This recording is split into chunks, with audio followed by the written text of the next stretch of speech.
So you saw the ad on your feed. $10 a month, no commitment, $1 to sign up.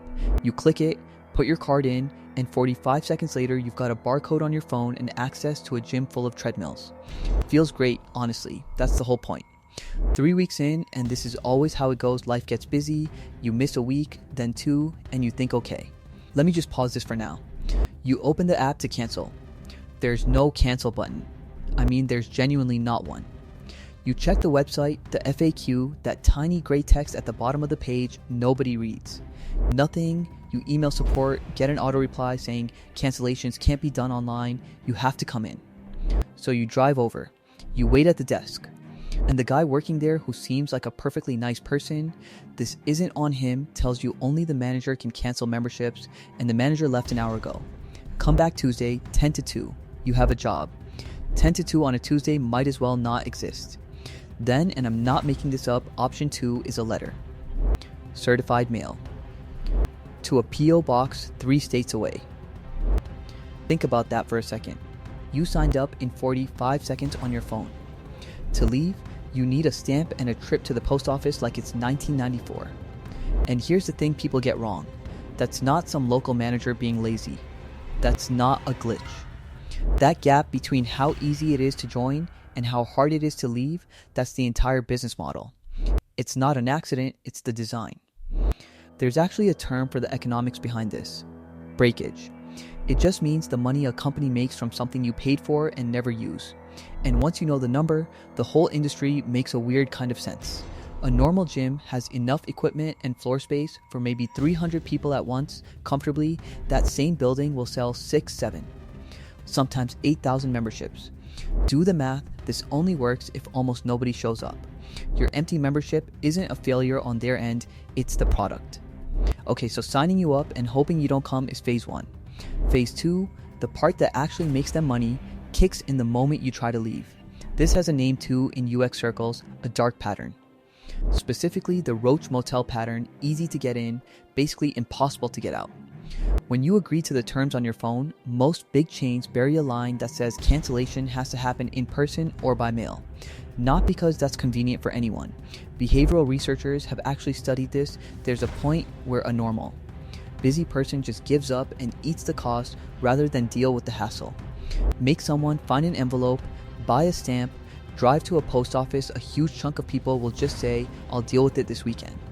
And the weekend turns into next month, which turns into next year. And that $10 keeps leaving your account the whole time.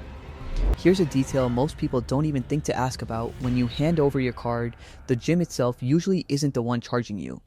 A lot of these chains outsource billing to a separate company that specializes in, I'm quoting the actual industry term here, revenue retention, which is a nice way of saying their entire job is making sure you keep paying. That's also why the front desk employee genuinely can't help you. It's not attitude.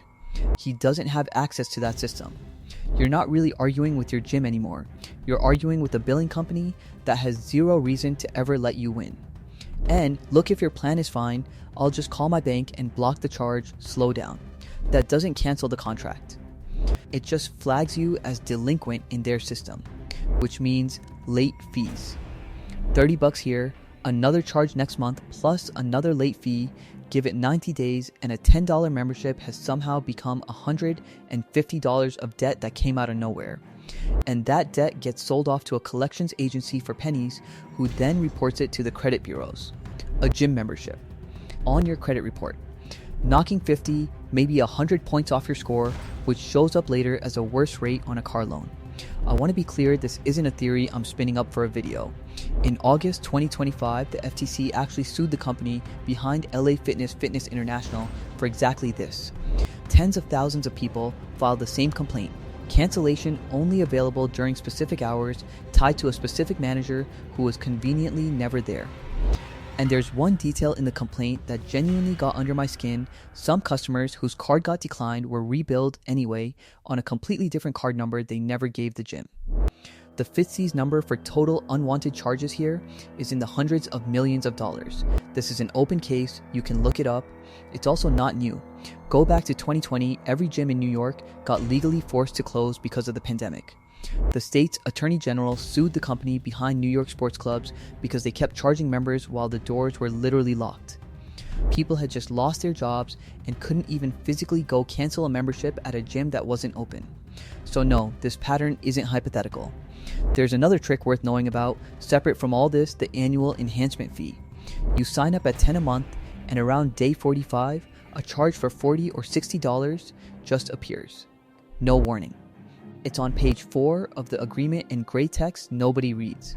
And if that makes you angry enough to cancel right then, a lot of contracts have a 30-day notice clause buried in there too, meaning even if you do everything perfectly, certified letter and all, the cancellation doesn't kick in for another 30 days, which conveniently guarantees one more billing cycle. And since the company controls how fast your letter gets processed, well, you can guess how that usually goes. Some contracts also let you out penalty-free if you move more than 25 miles away. Sounds fair on paper. In practice, it's basically an interrogation. They want a signed lease, a utility bill with your exact legal name on it, sometimes a letter from your employer. Move back in with your parents and don't have a lease in your own name? Denied. Utility bill spells your name slightly differently? Denied. You end up handing over private documents just to stop a $10 charge. Okay, quick detour into the legal side because it's actually changed a lot recently and most videos on this topic are already out of date. Back in 2024, the FTC finalized something called the click to cancel rule. Basically, if you can sign up online, you have to be able to cancel online in about the same number of steps. It was set to take effect in July 2025. Days before it did, a federal appeals court struck it down not because the idea was bad, but on a technicality over how the FTC had gone about writing the rule. So the rule's dead. For now. But the FTC didn't just shrug and walk away. That's literally what they used to go after LA Fitness through an older law called ROSCA. And as of early 2026, they've actually started the process of trying to bring click to cancel back, built this time to survive a legal challenge. It's still in the public comment stage though, so don't expect it tomorrow. States, meanwhile, haven't been waiting around. California's had its own automatic renewal law for a while now requiring online cancellation, and something like 30 other states have some version of it at this point. So what do you actually do with all this? If you haven't signed up yet, never give a gym your real bank account or main debit card. Use a virtual card instead, the kind you can lock to one merchant with a hard monthly cap. Set it to $10, not a cent more. When they try to slide in that $60 surprise fee, it just gets declined. And when you're done, you delete the card and that's it. No letters, no waiting for a Tuesday. If you're already stuck, you actually have more leverage than it feels like. There's a federal law, the Electronic Fund Transfer Act, that gives you the right to revoke authorization for automatic payments just by telling your bank in writing. Start there genuinely, that's the move that works.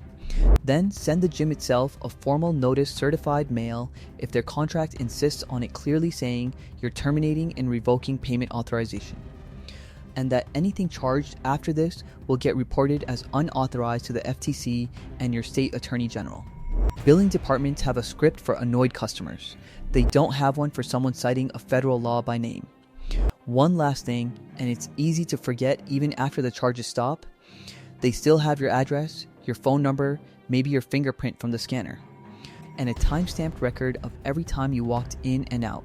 That gets used to chase you back with "we miss you" offers for months. If your state has a strong privacy law, you can send a formal deletion request and they're legally on the hook to comply. If it doesn't, you're stuck manually opting out of everything, which is annoying, but do it anyway. None of this is really about a $10 gym membership. It's about a business that makes more money when you fail than when you succeed, and has built an entire bureaucracy around making sure you stay tired enough to just keep paying. You're not powerless in it though. Lock the card down before you sign anything. Know that EFTA line if you're already in it. And next time an ad promises no commitment, remember, the commitment was never actually the hard part.